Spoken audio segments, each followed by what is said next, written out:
राम दोस्तों, 144 साल बाद अद्भुत संयोग महाकुंभ का विशेष योग। कुंभ से जुड़े रहस्य। महाकुंभ आस्था, संस्कृति और करोड़ों श्रद्धालुओं की आस्था का संगम है। महाकुंभ का आरंभ इस बार 23 जनवरी से होने जा रहा है। कहा जा रहा है कि इस साल लगने वाला महाकुंभ पूर्ण महाकुंभ योग होगा, जो 140 साल बाद लग रहा है। महाकुंभ का इतिहास वर्षों पुराना है। तो आइए जानते हैं महाकुंभ का आयोजन सबसे पहली बार कब और कहाँ हुआ था। साथ ही जाने पुराणों में वर्णित महाकुंभ से जुड़े कुछ रहस्य। कुंभ मेला भारत में आयोजित होने वाला एक विशाल मेला है। इसमें करोड़ों श्रद्धालु हर 12वें वर्ष प्रयाग, हरिद्वार, उज्जैन और नासिक में से किसी एक स्थान पर एकत्रित होते हैं और नदी में पवित्र स्नान करते हैं। प्रत्येक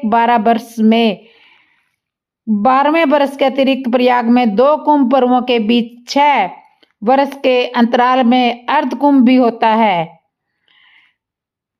प्रयाग में अर्ध कुंभ मेले का आयोजन हुआ था और अब 2025 में पुनः कुंभ मेले का आयोजन होने जा रहा है। कुंभ का मेला बहुत ही बड़ा विशाल मेला है। ज्योतिषी गणनाओं के अनुसार यह मेला पौष पूर्णिमा के दिन आरंभ होता है और मकर संक्रांति इसका विशेष ज्योतिषवर्य पर्व होता है, जब सूर्य और चंद्रमा वृश्चिक राशि में और बृहस्पति मेष राशि में प्रवेश करते हैं। मकर संक्रांति के होने वाले इस योग को कुंभ स्नान योग कहते हैं और इस दिन को विशेष मंगलकारी माना जाता है, क्योंकि ऐसा माना जाता है कि इस दिन पृथ्वी से उच्च लोकों के द्वार उस दिन खुले रहते हैं और इस प्रकार इस दिन स्नान करने से आत्मा को उच्च लोकों की प्राप्ति सहजता से हो जाती है। यहाँ स्नान करना साक्षात स्वर्ग दर्शन करना माना जाता है। कुंभ का शाब्दिक अर्थ घड़ा, सुराही, बर्तन है। यह वैदिक ग्रंथों में पाया जाता है। इसका अर्थ अक्सर पानी के विषय में या पौराणिक कथाओं में अमृत के बराबर बताया जाता है। मेला शब्द का अर्थ है किसी एक स्थान पर मिलना, एक साथ चलना, सभा में या फिर विशेष रूप से सामुदायिक उत्सव में उपस्थित होना। यह शब्द ऋग्वेद और अन्य प्राचीन हिंदू ग्रंथों में भी पाया जाता है। इस प्रकार कुंभ मेले का अर्थ है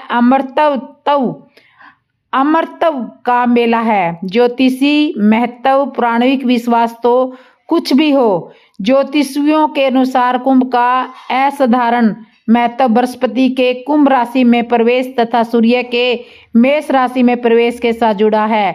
ग्रहों की स्थिति हरिद्वार से बहती गंगा के किनारे पर स्थित हर की पौड़ी स्नान पर गंगा जल को औषधिकृत करती है तथा उन दिनों यह अमृतमय हो जाती है। यही कारण है कि अपने अंतरात्मा की शुद्धि हेतु पवित्र स्नान करने लाखों श्रद्धालु यहाँ पहुँचते हैं। आध्यात्मिक दृष्टि से यह कुंभ के काल में ग्रहों की स्थिति एकाग्रता तथा ध्यान साधना के लिए उत्कृष्ट होती है। हालांकि सभी हिंदू त्योहार समान श्रद्धा और भक्ति के साथ मनाए जाते हैं, पर यहाँ अर्थ कुंभ तथा कुंभ मेले के लिए आने वाले पर्यटकों की संख्या सबसे अधिक होती है।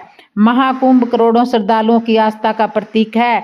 महाकुंभ सिर्फ एक मेला नहीं है, बल्कि यह आस्था, परंपरा और हिंदू संस्कृति का संगम है। श्रद्धालुओं के लिए यह एक पवित्र एहसास है जिसका इंतजार सभी श्रद्धालुओं को बेसब्री से रहता है। इस साल 13 जनवरी से लगने जा रहा है महाकुंभ का मेला कई मायने में बेहद खास होने वाला है। इस बार 144 साल बाद पूर्ण महाकुंभ लग रहा है। सरल शब्दों में समझे तो 12 साल लगातार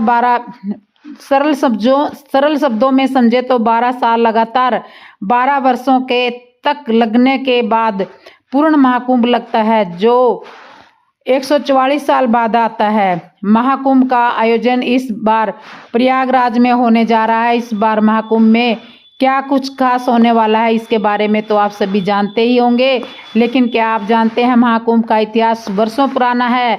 महाकुंभ से जुड़े कई ऐसे रहस्य हमारे ग्रंथों में छुपे हुए हैं जिन्हें उजागर करना जरूरी है। तो आइए जानते हैं महाकुंभ से जुड़े कुछ रहस्य। साथ ही जानते हैं कब, कहाँ और सबसे पहले कहाँ हुआ था कुंभ का आयोजन। कुंभ मेला कितने प्रकार का होता है। कुंभ मेला 4 प्रकार का होता है। कुंभ, अर्थ कुंभ, पूर्ण कुंभ और महाकुंभ। सभी कुंभ मेला ग्रहों की स्थिति के अनुसार आयोजित किए जाते हैं। कुंभ मेले के आयोजन में वर्ष का समय भी बहुत महत्वपूर्ण है। प्रत्येक कुंभ मेले का अपना विशेष महत्व होता है। कब और कहाँ लगा था सबसे पहले कुंभ, महाकुंभ, तो जानिए। कुछ ग्रंथों में उल्लेख है कि सतयुग में ही इस मेले का आयोजन किया जा रहा है।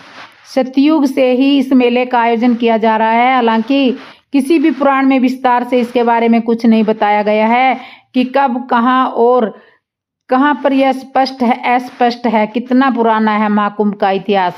कुछ ग्रंथों में बताया गया है कि कुंभ मेला का आयोजन 850 साल से भी ज़्यादा पुराना है।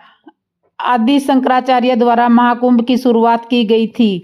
कुछ कथाओं में बताया गया है कि कुंभ का आयोजन समुद्र मंथन के बाद से ही किया जा रहा है, जबकि कुछ विद्वानों का कहना है कि गुप्त काल के दौरान से ही इसकी शुरुआत हुई थी। लेकिन सम्राट हर्षवर्धन से इसके प्रमाण देखने को मिलते हैं। इसी के बाद शंकराचार्य और उनके शिष्यों द्वारा सन्यासी अखाड़ों के लिए संगम तट पर शाही स्नान की व्यवस्था की गई थी। कुंभ मेले के आयोजन को लेकर मान्यता, हालांकि कुछ ऐतिहासिक साक्ष्य यह भी मिलते हैं जिससे सिद्ध होता है कि कुंभ का आयोजन राजा हर्षवर्धन के राज्यकाल से आरंभ हुआ था। प्रसिद्ध चीनी यात्री हेन सांग जब अपनी भारत यात्रा के बाद उन्होंने कुंभ मेले के आयोजन का उल्लेख किया था। इसी के साथ उन्होंने राजा हर्षवर्धन का भी जिक्र किया है। उनके दयालु स्वभाव के बारे में भी उन्होंने जिक्र किया था। हेंग सांग ने कहा था कि राजा हर्षवर्धन लगभग हर 5 साल में नदियों के संगम पर एक बड़ा आयोजन करते थे, जिसमें वह अपना पूरा कोष गरीबों और धार्मिक लोगों को दान में दे दिया करते थे। महाकुंभ और समुद्र मंथन के रहस्य। समुद्र मंथन के बारे में शिव पुराण, मत्स्य पुराण, पद्म पुराण, भविष्य पुराण समेत लगभग सभी पुराणों में जिक्र किया जाता है। मान्यताओं के अनुसार समुद्र मंथन के दौरान जब अमृत कलश बाहर आया था, तब देवताओं और राक्षसों के बीच तनातनी और संघर्ष को कम करने के लिए भगवान विष्णु ने मोहिनी अवतार लिया था। इसके बाद जब देवताओं और राक्षसों के बीच संघर्ष काफी ज्यादा बढ़ गया तो उन्होंने इंद्रदेव के पुत्र जयंत को यह अमृत कलश सौंप दिया था। जयंत कोहे का रूप धारण कर राक्षसों से अमृत कलश को छीनकर उड़कर चले गए थे। जब यह घट को लेकर भाग रहे थे तो अमृत कलश से कुछ बूंदे प्रयागराज, उज्जैन, हरिद्वार और नासिक में गिर गई थी। जहां जहां अमृत कलश की बूंदें गिरी थी वहां कुंभ मेला का आयोजन किया जाता है। कुंभ से जुड़े अन्य रहस्य। जब जयंत कोहे के रूप में अमृत कलश को लेकर जा रहे थे तो उनकी जीभ पर भी अमृत की कुछ बूंदें लग गई थी, जिस वजह से कोहे की आयु लंबी होती है। ऐसा कहा जाता है कि कोया जब भी मरता है तो दुर्घटना में उसकी मृत्यु होती है। अमृत कलश लेकर जब जयंत भाग रहे थे तो कुछ बूंदें प्रयागराज, उज्जैन, हरिद्वार और नासिक में अमृत की बूंदें गिरी थी, इसलिए वहां पर कुंभ किया जाता है। इसके अलावा अमृत की कुछ बूंदें दुर्वा घास पर भी गिरी थी, दूब पे भी गिरी थी, जिस वजह से दुर्वा को पवित्र माना जाता है और सर्वप्रथम पूजनीय देवता गणेश जी को अर्पित किया जाता है। क्यों सिर्फ प्रयागराज में ही लगता है महाकुंभ? प्रयागराज में लगने वाले महाकुंभ का महत्व अधिक माना जाता है। दरअसल यहाँ 3 पवित्र नदियाँ गंगा, यमुना और सरस्वती का संगम होता है, जिस वजह से यह स्थान अन्य जगहों की तुलना में अधिक महत्वपूर्ण है। बता दें, सरस्वती नदी लुप्त हो चुकी है, लेकिन यह धरती का धरातल में आज भी बहती है। ऐसी मान्यता है कि जो व्यक्ति इन 3 नदियों के संगम में शाही स्नान करता है उसे मोक्ष की प्राप्ति होती है, इसलिए प्रयागराज में इसका महत्व अधिक माना जाता है।